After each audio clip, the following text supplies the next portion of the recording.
There is growing outrage tonight after an unarmed African-American teenager was shot and killed by police in the St. Louis suburb of Ferguson, Missouri. But there are conflicting reports about what led up to the shooting. Just minutes after the prosecutor announced the grand jury's decision, this is what happened.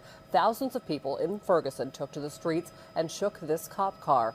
And then police fired back, launching tear gas at the protesters tonight. In too many parts of this country, a deep distrust exists between law enforcement and communities of color.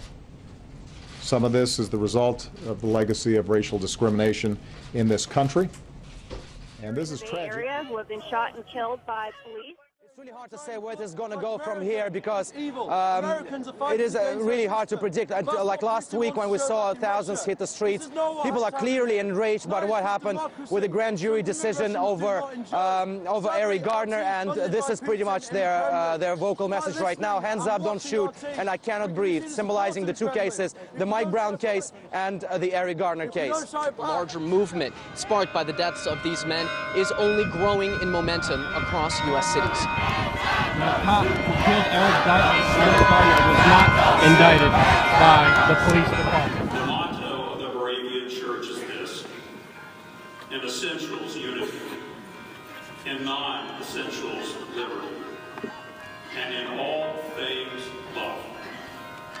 That sounds like pro-humanitarian to me. Going to Lovefeast, you have like these candlelit rows as you go into the chapel that it's like inviting you, it's like guiding you to like a home or a central place. And I think that's one of the most beautiful things of Lovefeast and of Wake Chapel here in general at Wake, is that once you come into that building, it's like whatever is going on outside in campus and you go into that chapel, something happens, like you can feel it in the air as you walk into the room. That it's just like an inviting aura, this positive vibes that you just get as you walk in, and like everything, all the stress, all the bad that could have been going on, kind of just forget about it for that hour and a half that we're in there.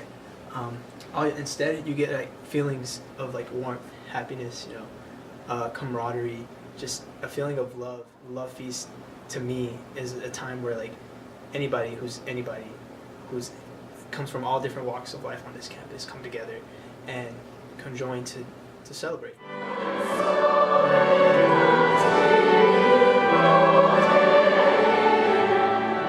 I actually had the honor of speaking at Lovefeast this year, which was quite an experience, in part because of all the things that have happened over the course of this year on campus, and when you think about in the world with Eric Garner, Mike Brown, some of the turmoil and happening internationally and just across the world.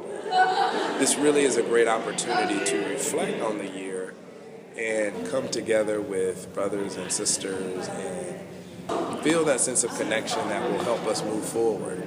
Ed Wilson talked about having a community that is anchored in peace and love, and with all that's happening, that really is the thing that will help us advance and move us forward. So that's why I love Lovefeast, because it brings together everyone from all parts of the community. Despite individual differences, there's something quite refreshing about coming together with your fellow classmates, staff, faculty. We have on this night experienced a community. Things have been going on campus, the hate crimes and everything, to the racial tension. When you think of a celebration or what is it that really is going to be able to solve these things, is that atmosphere, that love that we felt there tonight. And if there's anything that I can say, it's just that love is going to be the answer at the end of the day, and I believe Lovefeast is a good representation.